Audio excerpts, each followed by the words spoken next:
लंका का शक्तिशाली राजा रावण अपने सिंहासन पर बैठा था जब एक भविष्यवक्ता ने उसे एक भयानक भविष्यवाणी सुनाई।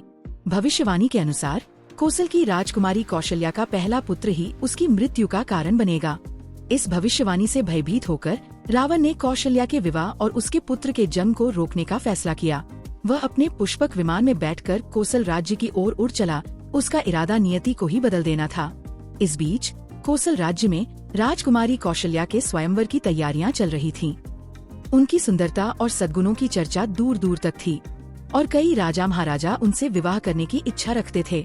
जैसे ही स्वयंवर शुरू होने वाला था, रावण दरबार में आ धमका। उसने वहां एकत्रित सभी राजाओं और राजकुमारों को आसानी से परास्त कर दिया और राजकुमारी कौशल्या का बलपूर्वक हरण कर लिया। रावण कौशल्या को लंका नहीं ले गया। इसके बजाय उसने उसे एक मजबूत संदूक में बंद कर दिया और उसे समुद्र की गहराइयों में छिपा दिया, यह मानते हुए कि उसने अपनी किस्मत को मात दे दी है। स्वर्ग में देख रहे देवता चिंतित हो गए। वे जानते थे कि कौशल्या का विवाह अयोध्या के राजा दशरथ से होना और भगवान विष्णु के अवतार को जन्म देना तय था। उन्होंने मदद के लिए नारद मुनि की ओर रुख किया।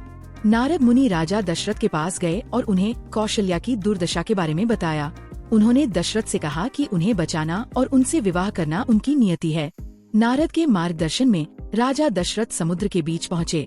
उन्होंने संदूक की रखवाली कर रहे समुद्री राक्षसों से युद्ध किया और उसे सफलतापूर्वक प्राप्त कर लिया। जब दशरथ ने संदूक खोला तो उन्होंने अंदर तेजस्वी राजकुमारी कौशल्या को पाया। भविष्यवाणी के अनुसार वे एक दूसरे के प्रेम में पड़ गए और विवाह करने के लिए सहमत हो गए। रावण की योजना विफल हो गई थी। इस प्रकार कौशल्या का हरण करके अपनी नियति को बदलने का रावण का प्रयास केवल उसे पूरा करने में सहायक हुआ। कौशल्या ने दशरथ से विवाह किया और उनके पहले पुत्र भगवान राम अंततः रावण के अंत का कारण बने। यह इस बात का प्रमाण था कि भाग्य अटल है।